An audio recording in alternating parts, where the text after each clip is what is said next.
Ascending করুন, transverse করুন, descending করুন, রেকটাম, অ্যানাল ক্যানাল। ঠিক আছে, এইটা হচ্ছে লাস্ট কাটের পার্ট। এখন সমস্যা হচ্ছে যে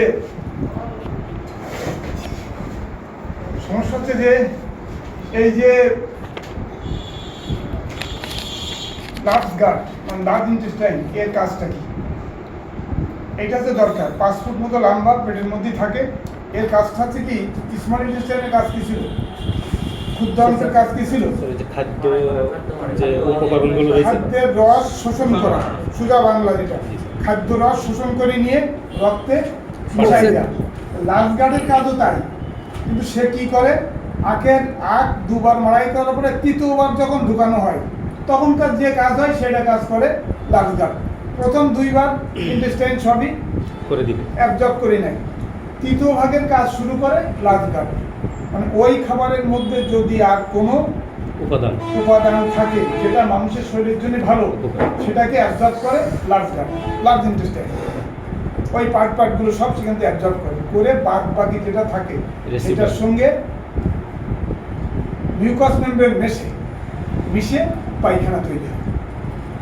রেসিডুয়াল যেটা থাকে সেটা হচ্ছে মল, পায়খানা সোজা বাংলা। সেটা মল দিয়ে রেকটাম হয়ে অ্যানাল ক্যানাল হয়ে বাইরে চলে আসে। এটা হচ্ছে লার্জ গার্ডের কাজ। লার্জ গার্ডের কাজ হচ্ছে, লার্জ গার্ড বা লার্জ ইন্টেস্টাইন একই জিনিস। লার্জ গার্ড মানে সংক্ষেপে নাম, অনেকের নাম থাকে না, মফিজুল ইসলাম বাবু। মফিজুল করলে কেউ চেনে না, বাবু বলেছেন সবাই চেনে। এরকম লার্জ ইন্টেস্টাইনে লার্জ গার্ড বলেই সবার কাছে পরিচিত। সে লার্জ গার্ড বলে সবাই চেনে, যে নাম লার্জ ইন্টেস্টাইন।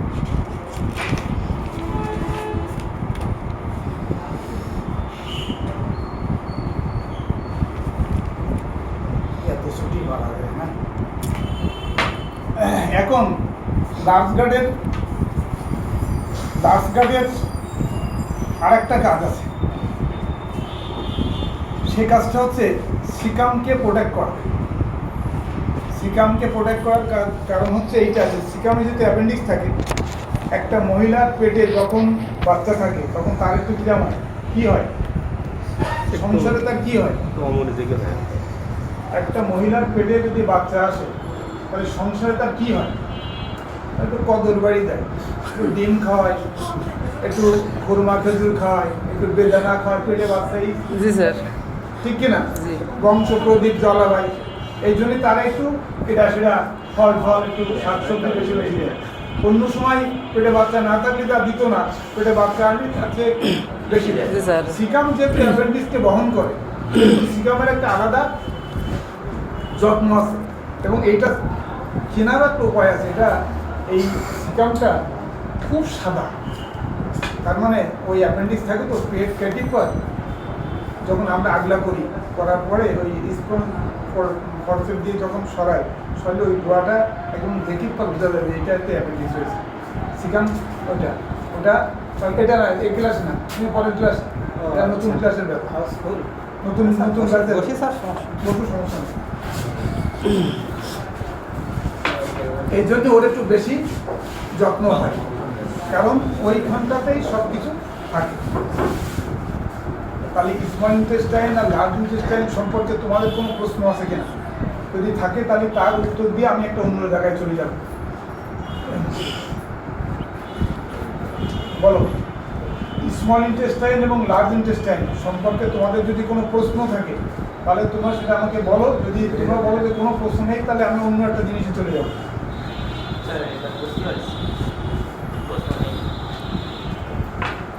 তাহলে নেক্সট আমরা অ্যাপেন্ডিক্সে যাব। এটা খুবই ভাইটাল একটা জিনিস এবং আমি আধা ঘন্টা ধরে তোমাদের শুধু এইটাই পড়াবো। অ্যাপেন্ডিক্সটা এইটা প্রথম কথা হচ্ছে যে পুরুষের তুলনায় মহিলাদের একটু বেশি হয়। কেন হয় কোনো ব্যাখ্যা নেই, বইতে কোনো ব্যাখ্যাও দেওয়া নেই যে এটা এই কারণের জন্য মহিলাদের একটু বেশি হয়, কিন্তু তুলনামূলকভাবে পুরুষের চাইতে মহিলাদের একটু বেশি হয়। প্রথম কথা গেল, বই বন্ধ কর, ভারী দিয়ে পড়ে এখানে 1 নম্বর কথা। 2 নম্বর কথা, যে অ্যাপেন্ডিক্সের অবস্থানটা তোমাকে জানতে হবে। তাহলে অ্যাপেন্ডিক্সের অবস্থান যদি আমরা এই পেটটাকে সেই 9 ভাগে ভাগ করি, এটা খেয়াল করে দেখো, আমরা যদি 9 ভাগে ভাগ করি তাহলে সেই ভাগের মধ্যেই চলে আসবে এই সেই 7 নম্বর ভাগ, এর মধ্যে অ্যাপেন্ডিক্স, সিকাম আর অ্যাপেন্ডিক্সটা 7 নম্বর ভাগের মধ্যেই পড়ে। তাহলে একটা লোক 2 রকম কথা বলতে পারে তোমাদের সামনে এসে, ভালো করে বুঝুন। একরকম হচ্ছে এই যে স্যার আমার ডান পাশে ব্যথা করতেছে,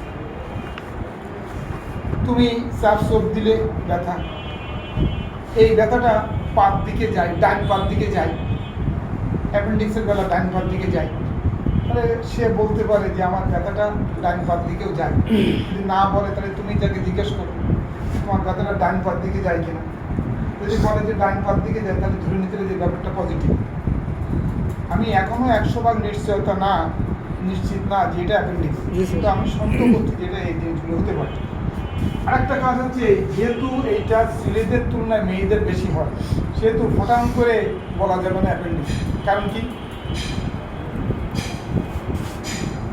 স্যার ওই সাইডে মেয়েদের স্যার ইউট্রাস তো থাকে এইখানে জরায়ু, জি স্যার ওটা ওই জরায়ু ফ্যালোপাইন টিউব তো এমনি চলে আসে, জি স্যার তাহলে এখানে ওভারি থাকে।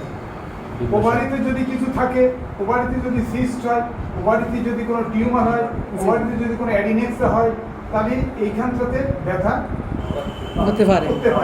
আবার এই ফ্যালোপাইন টিউব যেটা এই ডিম্বাশয়ের নল, এর মধ্যে যদি কোনো জায়গায় রক্ত জমে যায়, কোন জায়গায় একটোপিক গ্যাস্ট্রেশন হয়, তাহলে ওই জায়গাটায় ব্যথা হতে পারে। কিন্তু পুরুষের বেলায় এটা কোনো সুযোগ নাই। তাহলে একটা পুরুষ রোগী যদি আসে, সে যদি বলে এই জায়গাটায় ব্যথাটা ডান পায়ের দিকে যায়, একটু রক্ত বিশ্ব পরীক্ষা করে একটু মিলাইয়ে ইনফেকশন আছে কিনা দেখি, তুমি তাহলে এক চান্সে বলে দিতে পারবে তোমার এটা। তারপরে তুমি যদি বলো যে অপারেশন করে নেবে, তাহলে কি ওরা অপারেশন করবে? জি স্যার আমরা যদি বলি স্যার করবে, যেহেতু তার যদি প্রবলেমটা একজন ডাক্তারের কাছে তারা যাবে, স্যার না পরীক্ষা নিরীক্ষার পরে যদি আমরা বলি এটা, তারপরেও সে আর একজন ডাক্তারের কাছে যাবে যে অমুক্ত করলে অ্যাপেন্ডিক্স, তখন আরেকজনকে দেখায় সে কি করে। এই গেল 1 নম্বর একটা কথা, যে আরেকজনের কাছে একটুখানি শিওর হয়েছে যে সে কি করে। সে যদি বলে অ্যাপেন্ডিক্স, তখন বলে যে না তাহলে এটাই অ্যাপেন্ডিক্স। স্যার এই অ্যাপেন্ডিক্স কি স্যার ওষুধের মাধ্যমে কি কখনো দিন সারে? সেটার উত্তর পরে আছে, আমরা পরে যাবো। তাহলে আমরা প্রথম কথা হচ্ছে ডায়াগনোসিস করে দিলাম, দেওয়ার পরে সে আরও 2-1 জায়গায় ভেরিফাই করে বললো যে, তারা বললো যে না এটা অ্যাপেন্ডিক্স, তখন সে মনে মনে খানিকটা শিওর হলো যে এটা অ্যাপেন্ডিসাইটিস হয়েছে।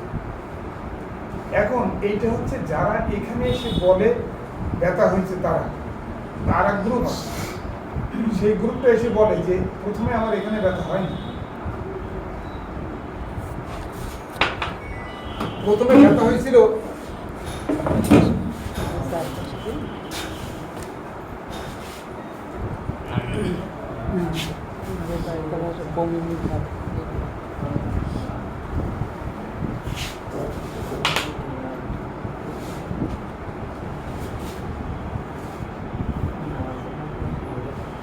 স্বাস্থ্য খারাপ, এই জায়গাটায় আপনি ঠিক আছে। এইটার যদি আর এক গ্রুপ আছে যারা এসে বলে প্রথমে প্রচন্ড ব্যথা হয়েছিল নাভির চারিপাশে, প্রচন্ড ব্যথা, তার নাভির চারিপাশে বমি জ্বর, কিছু খাতে পারেনি, এরকম করে নাভির চারিপাশে প্রথমে ব্যথা হয়েছিল। তারপরে কি হলো, 24 ঘন্টা পরে যেই ওই ব্যথাটা এখানে এসে দাঁড়াইছে। এই পজিশনটার নাম কি বলেছিলাম আমি, তোমাদের মনে নেই? বলেছিলাম না এই জায়গাটার নাম? পিত্তথলির এখানে একটা পয়েন্ট আছে, তার নাম বললাম, আর অ্যাপেন্ডিক্স এখানে একটা পয়েন্ট আছে, তার নাম বলেছিলাম। এটার নাম হচ্ছে ম্যাকবার্নিস পয়েন্ট। আমি কোনো তর্কে যাবো না, কারণ তোমাদের মনে নেই সেটা। ম্যাকবার্নিস পয়েন্ট মনে রাখতে পারলে ভালো, না মনে রাখতে পারলে কোনো ভুল নেই। এই ম্যাকবার্নিস পয়েন্টে টেন্ডার হয়, প্রথমে নাভির চারিপাশে হয়েছিল, 24 ঘন্টা পরে এসে এখানে ব্যথাটা দাঁড়াই গেছে। এইটার বেলায় এরকম যদি ঘটনা ঘটে, তাহলে তুমি 100 ভাগের মধ্যে 100 ভাগই বলতে পারো যে এটা মহিলা হোক আর পুরুষ হোক।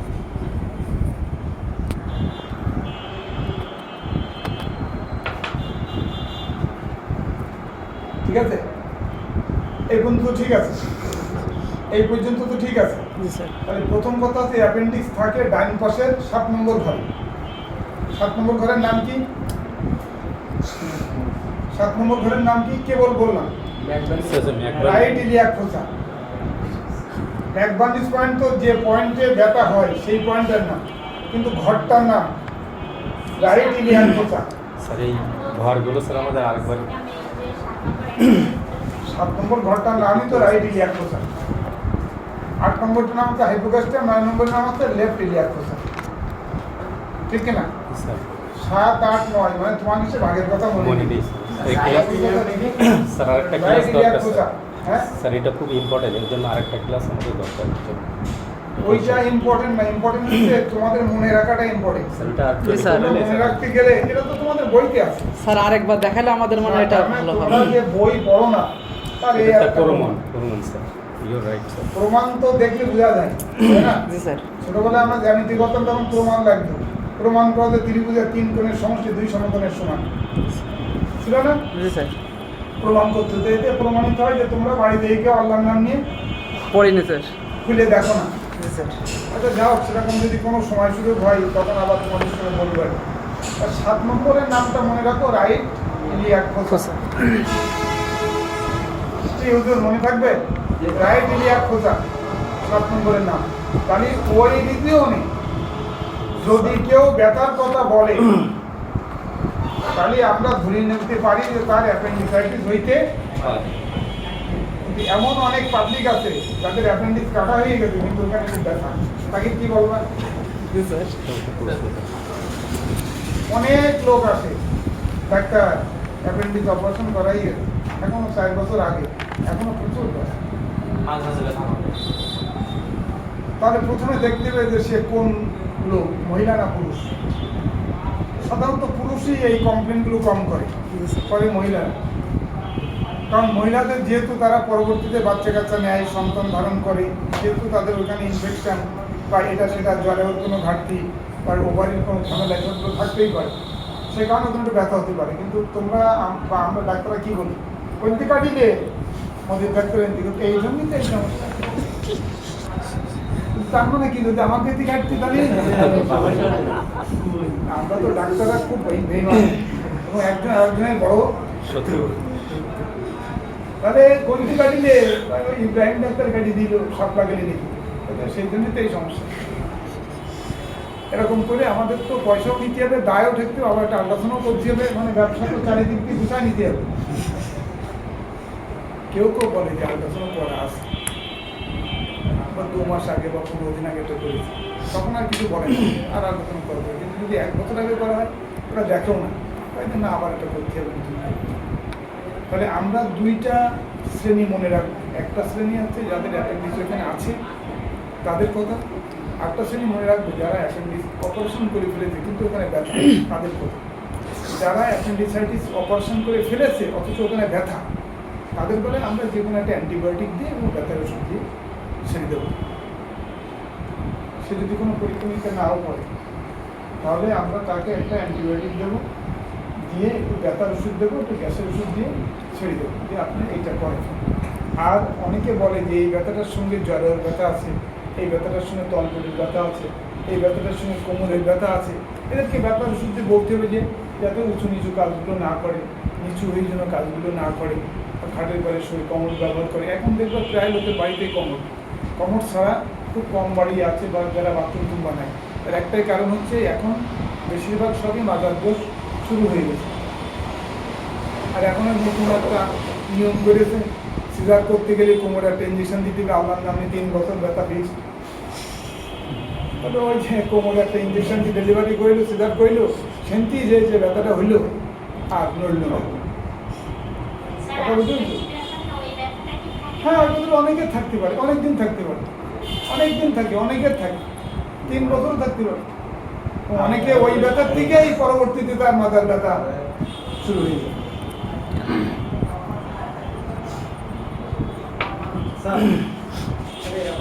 কেন হয় স্যার? মানুষের এটা কি করে বুঝলাম না, বসি বলো। অ্যাপেন্ডিক্সের যে নালিটা যেটা বাড়ে ওটা কাটা হয়, এটা কেন হয় স্যার? না না, অ্যাপেন্ডিক্স তো সবার আছে, সবার আছে, অ্যাপেন্ডিক্সটা সবারই আছে, সবার থাকবেই। জন্মগতভাবে যদি কারণ না থাকে সেটা আলাদা জিনিস, আমরা ধরে নিচ্ছি সবার এটা আছে। অ্যাপেন্ডিক্স কেন হয় তার 80% কারণ আজও জানা যায়নি, অজানা। কিন্তু 20% কারণের মধ্যে আছে যদি কোনো আনডাইজেস্টেড পার্টিকেলস, মানে আমরা যে খাবার দাবারগুলো খাইছি, যে খাবার দাবারগুলোর যদি কোনো অবিকৃত অংশ এগুলো ব্রেকডাউন হয়নি, এরকম কোনো খাবারের কণা যদি অ্যাপেন্ডিক্সের মধ্যে এখান থেকে ঢুকে পড়ে তাহলে অ্যাপেন্ডিসাইটিসের ব্যথা হতে পারে। যদি ওর ভিতরে কোনো কিডনি ঢুকে যায় তাহলেও ব্যথা হতে পারে। যদি ওর ভিতরে কোনো পায়খানা ঢুকে যায় তাহলেও ইনফেকশন হয়ে ব্যথা হতে পারে। ওর ভিতরে যদি কোনো ভাতের কণা ঢুকে যায় তাও এরকম হতে পারে। এইগুলো বাদে জেনারেল একটা ইনফেকশন আছে যেটা সিকামে হয়, এরকম জেনারেল যদি কোনো ইনফেকশন হয় তাহলেও এই অ্যাপেন্ডিক্সটা হতে পারে। এইগুলো হচ্ছে সম্ভাব্য কারণ। যদি বলো যে স্যার সম্ভাব্য কারণ কেন, কারণ অ্যাপেন্ডিসাইটিস কেন হয় এইটা নিয়ে কোনো ব্যাখ্যা নেই, কোনো ব্যাখ্যা তৈরি হয়নি। তবে বই পুস্তকে সাধারণত বলে যে এই জিনিসগুলো যদি হয়, এটা বাংলাদেশের বইপত্রে, আমরা যারা ব্রিটিশ বই পড়াশোনা করে আসছি সে সমস্ত বইতে এরকম কোনো কারণ আননোন লেখা আছে, এরকম কোনো কথাবার্তা লেখা নেই। যেমন আমি কোনো এক ক্লাসে কারোর বলেছি আর কি, এটা অনেকে হয়তো মনে রাখতে পারে, যে ডেভিডসন, আমাদের যে মেডিসিন বইটা, ডেভিডসন নাম, এত বড় বই, এই বইটা কোনো জায়গায় এন্ডিনখা রোগীর চিকিৎসা নাই। এটা কি ঠিক? এন্ডিনখা রোগীর চিকিৎসা আছে, কিন্তু সেটা শুধুমাত্র সেই সমস্ত জিনিস যে এন্ডিনগুলো মানুষ ইচ্ছাকৃতভাবে খায় এবং ইচ্ছাকৃতভাবে ক্ষতি করে, এইরকম লেখা আছে। কিন্তু আমাদের দেশে কি সত্যি সত্যি মানুষ এন্ডিমিক খায়, ফ্যাব্রিক খায় না, স্যাভলন খায় না? জি স্যার খায়। খায় কিনা? জি স্যার। ডেটল খায় না? জি স্যার খায়।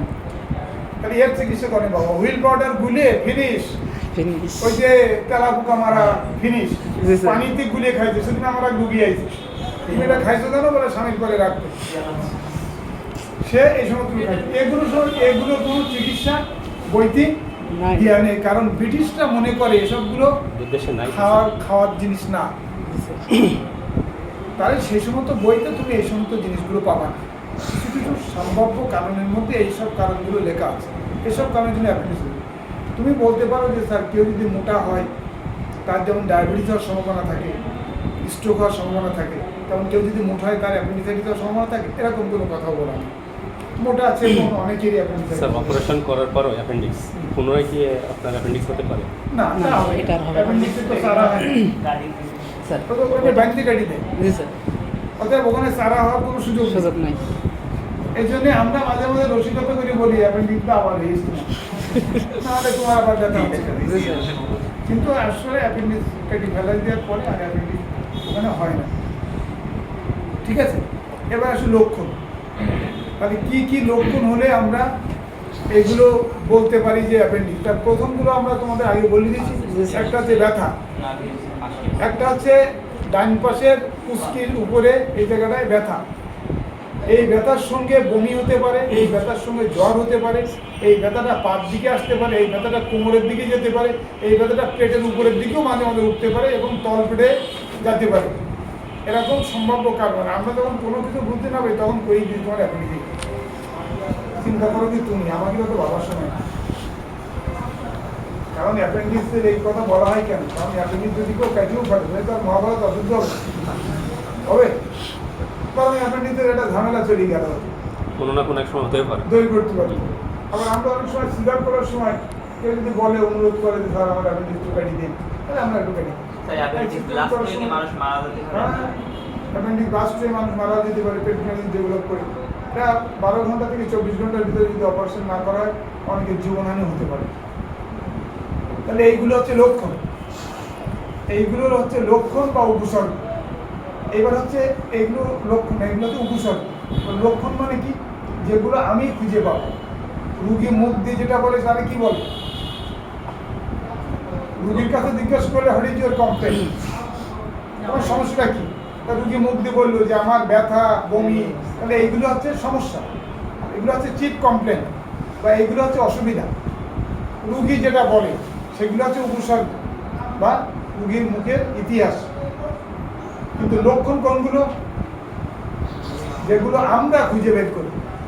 আমরা এখানে চাপ দিলাম, পেটের এখানে চাপ দিলাম, ব্যথা লাগছে, এগুলো হচ্ছে ম্যাকবার্নিস পয়েন্টের, আমরা ধরে নিতে পারি যেটা অ্যাপেন্ডিসাইটিস হতে পারে, এগুলো হচ্ছে লক্ষণ। ঠিক আছে, এইটা আমরা যখন তার ওই জায়গাটা পরীক্ষা করবো বা যখন দেখবো, তখন কাপড়টা সরালে এই জায়গাটা ভাগ করলে দেখা যায় যে ওই জায়গাটা উঁচু হয়ে যাচ্ছে বা একটু ফোলা হয়ে যাচ্ছে, তো বোঝা যায়। আবার অনেক সময় অ্যাপেন্ডিক্স লাম্প হয়ে যায়। অ্যাপেন্ডিক্স লাম্প হয়ে যায় মানে অ্যাপেন্ডিক্সের গায়ে অন্য অন্য নাড়ি ভুড়ি এসে জোয়া লেগে যায়। অ্যাপেন্ডিক্স যদি তোমার যখনই প্রথম হলো তখন তুমি অপারেশন করলে না, তাহলে অ্যাপেন্ডিক্সটা ওখানে ইনফেকশন হয়ে থাকলো। পরবর্তীতে পেটের মধ্যে আর যে নাড়ি ভুড়ি আছে তারা সব অ্যাপেন্ডিক্সের গায়ে চলে আসে। এর মধ্যে যে নাড়ি ভুড়িগুলো আছে এগুলো হচ্ছে সব গায়ে শুনে বেশি, সেখানে একটা চাকা মতো হয়, এটার নাম হচ্ছে অ্যাপেন্ডিকুলার লাম্প। লাম্প হয়ে গেলে মনে করতে হবে যে আর অপারেশন করা যাবে না, কারণ লাম্প হয়ে গেলে ওই জায়গাটাতে অন্য নাড়ি ঠাড়ি এসে লাগিয়ে থাকে, ওটা ছাড়াই অপারেশন করতে গেলে ব্লিডিং হওয়ার সম্ভাবনা থাকে এবং ঝামেলা হতে পারে। এই জন্য ডাক্তাররা বলে যে তুমি 3 মাস পরে আসবে। 3 মাসের ভিতরে অ্যান্টিবায়োটিক ঠিক 10 দিন 15 দিন অ্যান্টিবায়োটিক দিয়ে অন্য ওষুধপত্র দিয়ে চালানোর পরে 3 মাস পরে ওই নাড়ি টাড়িগুলো ওখান থেকে সরে যায়, ইনফেকশন কমে গেলে সরে যায়, তখন আমরা 3 মাস পরে আবার অপারেশন করি। তাহলে একটা লোকের অ্যাপেন্ডিক্স হলে আমরা একটা জিনিস ভালো করে খেয়াল করি, একটা লোকের যদি অ্যাপেন্ডিক্স হয় প্রথমে তার কী করা উচিত? সঙ্গে সঙ্গে তাকে ডাক্তারের কাছে যেই অ্যাপেন্ডিক্স যদি হয়ে থাকে তাহলে অপারেশন করা বাধ্য। যদি বলে কেন বাধ্য? বাধ্য না হলে ওইখানে যদি লাম্প হয়ে যায় তাহলে লাম্পের চিকিৎসা করতে গেলে 10,000 টাকা খরচ, পরে আবার অ্যাপেন্ডিক্স কাটতে গেলে 10,000 টাকা খরচ, মানে এক অ্যাপেন্ডিক্সের জন্য তোমার 20,000 টাকা যাচ্ছে। আর তোমার যদি প্রথম হয়েছিল তখন তুমি যদি এটা অপারেশন করতে তাহলে 5,000 টাকার মধ্যে তোমার সব কিছু হয়ে যেত। বোঝা গেল? তাহলে আমরা এই ব্যাপারটা খেয়াল করব। যদি অ্যাপেন্ডিক্স অ্যাকুইট হয় মানে হঠাৎ আক্রমণ হয়, খুব ফুলে যায় বা ব্যথা হয়, জ্বর হয়, বমি হয়, তাহলে আমরা সঙ্গে সঙ্গে এটাকে অপারেশন করতে পারলে ভালো। যদি অপারেশন না করি তাহলে অনেক সময় অ্যাপেন্ডিক্স বাস্ট হয়ে যেতে পারে, অ্যাপেন্ডিক্সের গোড়ায় পুজ হতে পারে, অ্যাপেন্ডিকুলার অ্যাবসেস বলি আমরা, অ্যাপেন্ডিক্সের গোড়ায় পুজ হতে পারে, ইনফেকশনের পুজ হতে পারে। শোনো, একটা কথা তোমাদের বলি, সেটা হচ্ছে অ্যাপেন্ডিক্স হওয়ার সঙ্গে সঙ্গেই বাস্ট হয় না। অ্যাপেন্ডিক্স হওয়ার সঙ্গে সঙ্গে যদি ইনফেকশনটা কন্ট্রোল করা যায় তাহলে বাস্ট হওয়ার সম্ভাবনা থাকে না। কিন্তু মানুষজন ঘোরাই আসে, তো প্রথমে 2 দিন ধরে বডিটাকে নিয়ে আসে, কোন ডাক্তারের কাছে চল, নরেন ডাক্তারের কাছে চল, এই দুটো বড়ি টড়ি নিয়ে আসে, এনে খাইয়ে একটু ব্যথাগুলো কমিয়ে যায়, তারপর কয়েকদিন একটু কমিয়েছে, তাহলে থাকলো, দেখা যাক কী হয়। এরপরে যেদিন ব্যথা হবে সেই দিনই হয় বাস, সেই দিনই হয় অ্যাবসেস। এই জন্যে যখনই অ্যাপেন্ডিক্স আসবে বা যখনই অ্যাপেন্ডিসাইটিস হবে তখনই অপারেশন করে নেওয়া ভালো, যাতে সমস্যা হয় খুব কম।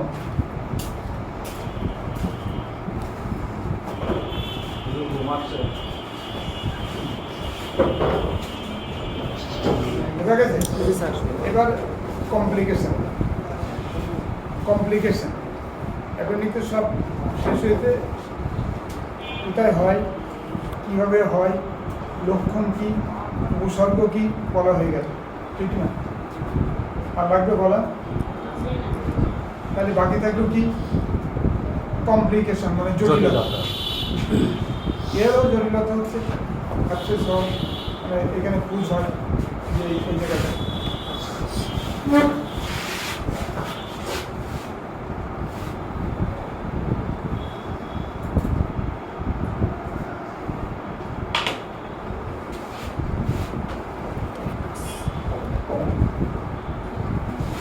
অ্যাপেন্ডিক্সের এই গোড়াটায় বেশিরভাগ পুজ হয়।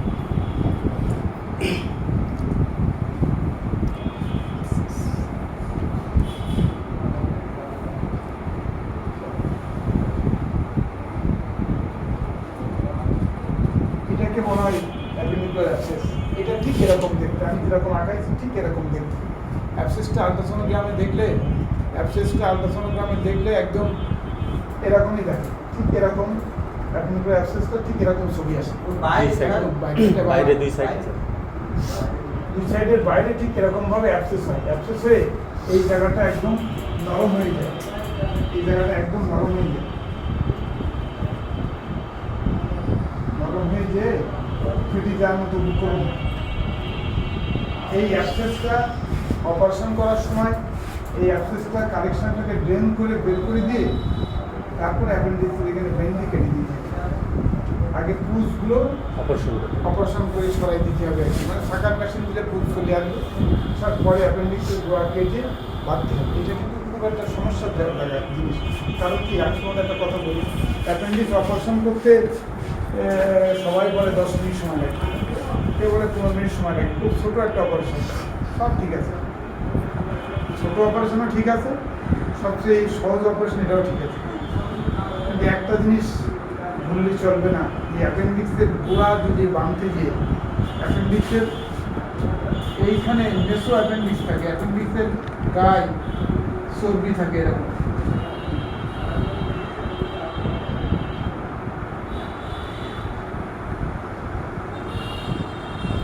তাই ক্ল্যাম্প দিয়ে আমরা বাঁধি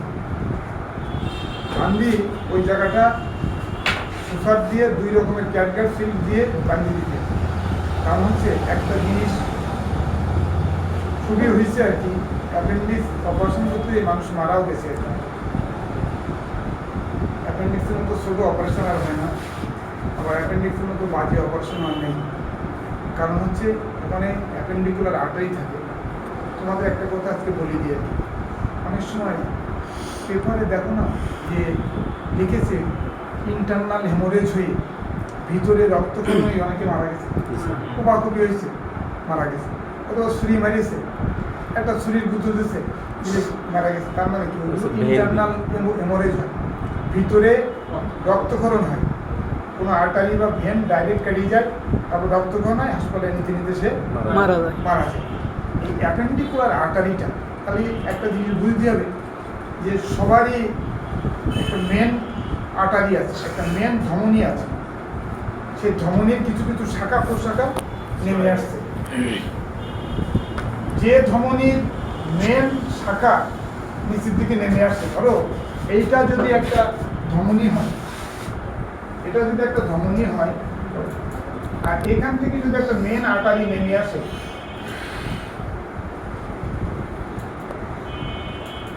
এটার থেকে যদি একটা মেন আর্টারি নেমে আসে, তাহলে এই আর্টারিটা যদি এখান থেকে কেটে দেয়, তাহলে রক্তক্ষরণ হলে কোন জায়গা থেকে রক্ত যাবে?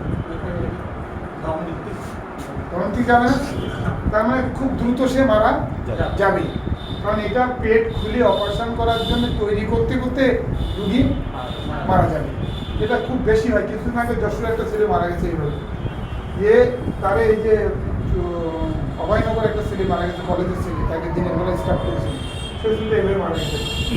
এখান থেকে এই শিরাটা কেটে গেল, চাকু মারি দিলে এইটা কেটে গেল, এটা কেটে গেল, তাহলে এর ভিতর দিতে কন্ট্রোল করে রক্তক্ষরণ হবে। রক্তক্ষরণ হলে এইটা মেন আর্টারির রক্ত বেরিয়ে বাইরে চলে যাচ্ছে। কিন্তু অনেক সময় হয় কি, এই আর্টারিটা মেন আর্টারি, এর আবার শাখা আর্টারি হয়েছে, এই শাখা আর্টারির আর আবার শাখা আর্টারি হয়েছে, সেখান থেকে আবার শাখা আর্টারি হয়েছে, এরকম একটা শিরা কাটি গেল, তাহলে অনেক সময় পাওয়া যায়। এটা সাধারণত পেট খুলে দেখে অনেকক্ষণ সময় পেতে পারে, কিন্তু এরকম জায়গা থেকে কেটে গেলে আর সময়, ডাক্তারদের দেখার সময় থাকে না।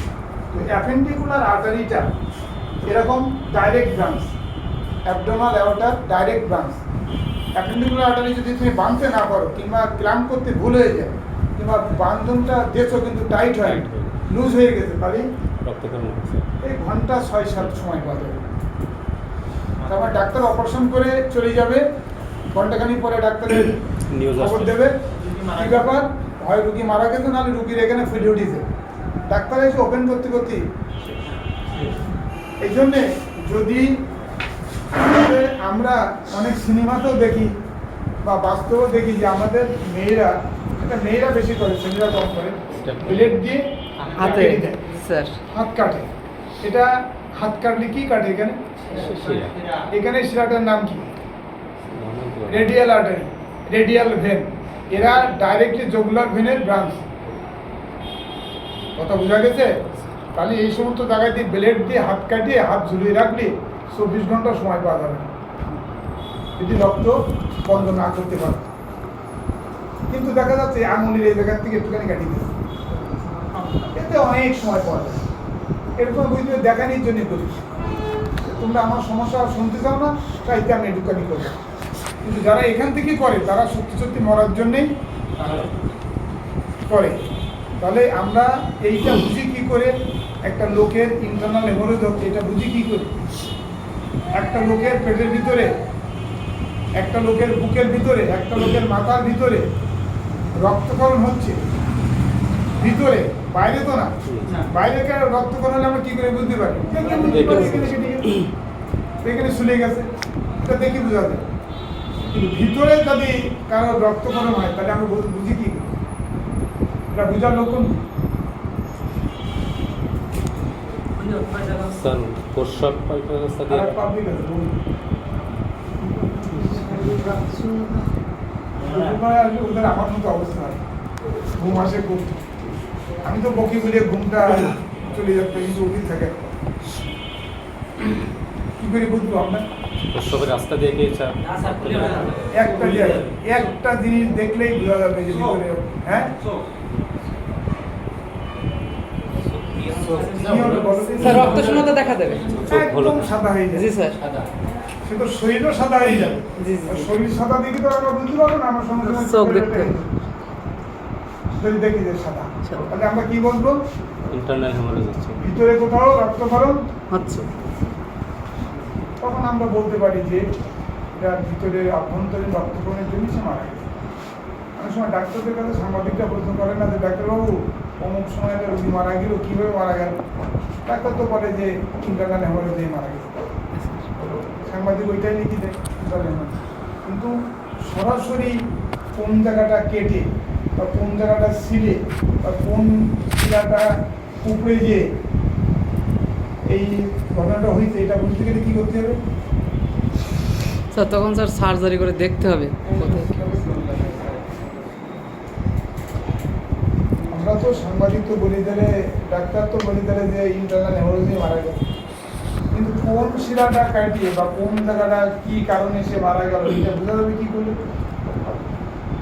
পোস্টমর্টেম। এই একটা অ্যান্সার, পোস্টমর্টেম।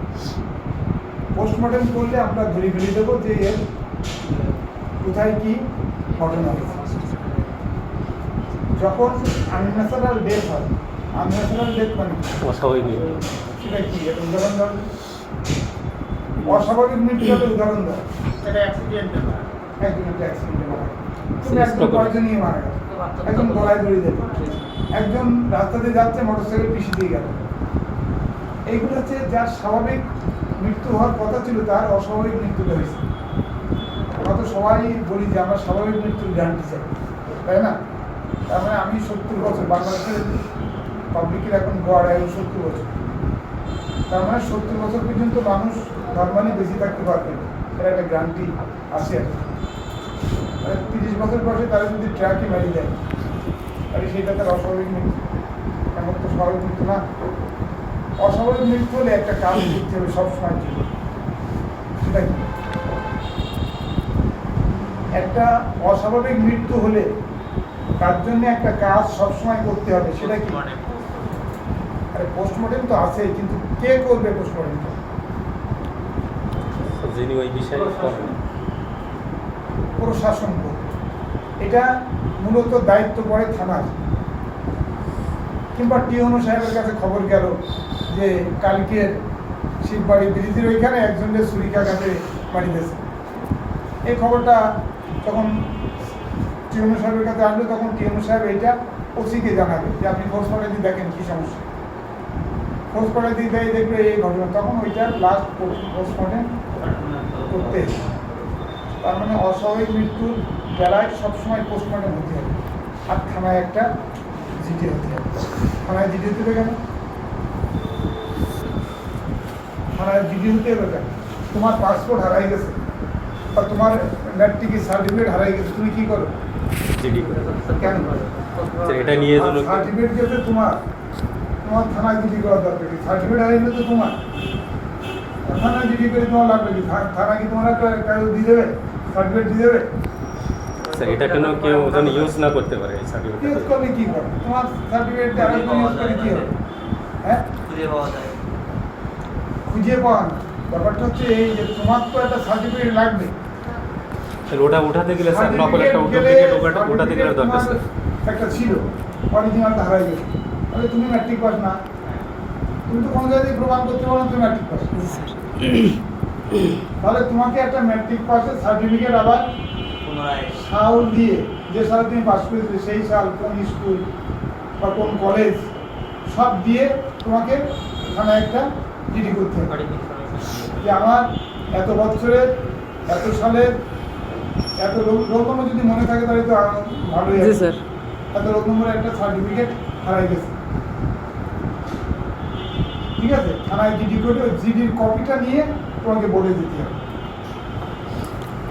বোর্ডে যে একটা আবেদন করতে হবে, আবেদনের সঙ্গে জিডির কপিটা জোড়া থাকে। ওইটা তখন ওরা দেখবে যে না এর সার্টিফিকেটটা সত্যি সত্যি হারাই গেছে এবং থানায় জিডি করেছে তার কপি। তখন বোর্ড তোমাকে আরেকটা সার্টিফিকেট কী মূল্য দিতে হয় জন্য সেই মূল্য জমা দিয়ে দিলে তোমার একটা সার্টিফিকেট দিয়ে দেবে, অরিজিনাল সার্টিফিকেট। এত সালের একটা সার্টিফিকেট তোমাকে দিয়ে দেবে। এটা শুধু সার্টিফিকেট দাঁড়ায় না, তার পাসপোর্ট হারাই গেলে একই নিয়ম, মোটরসাইকেলের কাগজপত্র বসে তুমি এখন না নিস, একটা মোটরসাইকেলের কাগজপত্র হারাই গেলেও একই নিয়ম।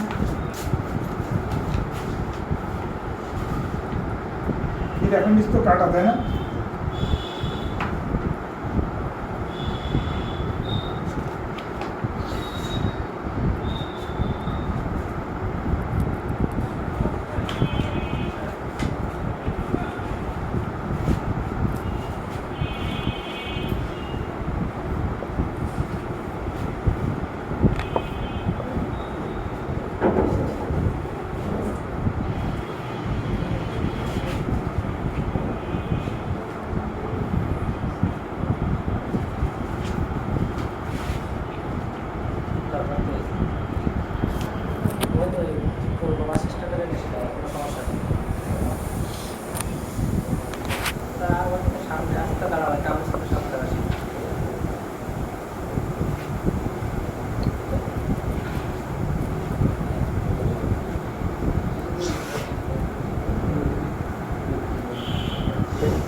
করে কাজ করবো।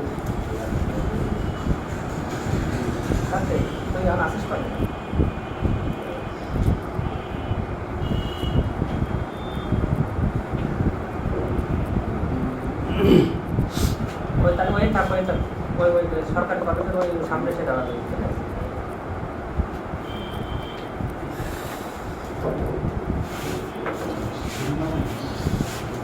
তাহলে আমরা এই জিনিসগুলো খেয়াল করবো অপারেশন করার সময়। একটা হচ্ছে যে আমাদের কোনো ব্লিডিং পয়েন্ট আছে কিনা সেটা আমরা চেক করবো। কী করে চেক করবো? অপারেশনের পরে ওই জায়গাটা কোনো ব্লিডিং হচ্ছে কিনা আমরা বাঁধলাম, পেরিটোনিয়ামও বাঁধলাম, অ্যাপেন্ডিক্সের গোড়াও বাঁধলাম, বাঁধার পরে ওই জায়গায় যে কোনো ব্লিডিং হচ্ছে কিনা এটা আমরা খেয়াল করবো। ব্লিডিং সোর্স আছে কিনা সেটা দেখবো। আমরা অসতর্ক হবো না। প্রথম কথা হচ্ছে এইটা। দুই নম্বর কথা হচ্ছে যদি আমরা দেখি যে কোনো জায়গায় সেলাই দেওয়ার পরেও আবার একটু ব্লিডিং হচ্ছে বা ব্লিডিংয়ের চান্স আছে বা এই জায়গাতে ব্লিডিং হতে পারে এরকম একটা সন্দেহ হচ্ছে, আমরা একটা বাইট দিয়ে দিলাম, একটা সেলাই দিয়ে দিলাম, আমাদের তো কোনো অসুবিধা নেই। তাড়াহুড়ো চললে অসুবিধা, তাড়াহুড়ো করলে ভুল হবে। এবং ওইখানে অনেক সময় অ্যাপেন্ডিকুলার আর্টারিটা লুজ হয়ে যে এত ব্লিডিং হয় যে 6 ঘন্টাও সময় দেবে না রুগী মারা যাবে। কারণ অ্যাপেন্ডিক্স ডাইরেক্ট ট্রান্সঅ্যাবডোমিনাল হবে। তাহলে আমরা অ্যাপেন্ডিক্সের ব্যাপারে এই সমস্তগুলো খেয়াল করবো। আর শুধু মহিলা হলে তখন আমরা একটা আল্ট্রাসাউন্ড, যদি আমি পুরুষ চোখ হয় আমার অ্যাপেন্ডিক্স আমরা এখন অপারেশন করবো না, একটু ওষুধপত্র দিয়ে ছেড়ে দিতে পারবো। সে যদি বলে যে আমি কোনো আল্ট্রাসাউন্ড করবো না, কোনো রক্ত পিছিয়ে পরীক্ষা করতে পারবো না, তোমার কোনো সমস্যা নেই, একটা ট্রিটমেন্ট দিয়ে ছেড়ে দেবো। যদি মহিলা হয়, মহিলাদের বেলা বলবো যে তুমি কিছু না করো, অন্তত একটা আল্ট্রাসাউন্ড করছো, আমি করে দেখো যে তোমার এখানে সমস্যা থেকে, বিশেষ করে বিবাহিত মহিলাদের। এবং সেই বিবাহিত মহিলার যদি আবার মাসিক বন্ধ থাকে তাহলে আরও সমস্যা। এগুলো একদম লাইন বাই লাইন সমস্যা। কারণ দেখা যাচ্ছে যে ফ্যালোপিয়ান টিউবের ভিতরে কোনো জায়গায় একটা বাচ্চা দাঁড়ায় গেছে, সেটা যদি রাপসার হয়ে যেতে ওইরকম ব্যথা হবে, ও ইন্টারনাল হ্যামোরেজ হবে। এই জন্য কোনো জায়গায় ডান পাশের বা বাম পাশের এই ব্যথাটা যদি আবার বাম পাশে হয় তাহলে আমরা অ্যাপেন্ডিক বাস্ট হয়েছে এটা বলতে পারবো। বলবো না। তখন আমরা বাম পাশে হলে বলতে পারি যে বাম পাশের ওভারিতে কোনো সমস্যা হয়েছে, কারণ ওভারি তো দুই পাশে কিছু থাকে, ডান পাশেটা থাকে বাম পাশেটা থাকে। তাহলে বাম পাশেরটায় কোনো সমস্যা হয়েছে কিনা, বাম পাশেরটা ফুলে গেছে কিনা, বাম পাশেরটা পারফরেশন হয়েছে কিনা, এরকম তো দেখতে পারি। আর যদি বলে যে না অবিবাহিত মেয়ে, তাহলে আমরা অন্যদিকে আর তাকানোর কোনো সময় নেই, সুযোগ নেই। আর আমরা সাধারণত অ্যাপেন্ডিক্স বলেই চালাইতে পারবো। আর যদি মনে করি তাহলে একটা আল্ট্রাসাউন্ড করতে পারবো, একটা আল্ট্রাসাউন্ড করতে পারবো। কোনো প্রশ্ন বলো? না স্যার। যাও আমাদের আজকে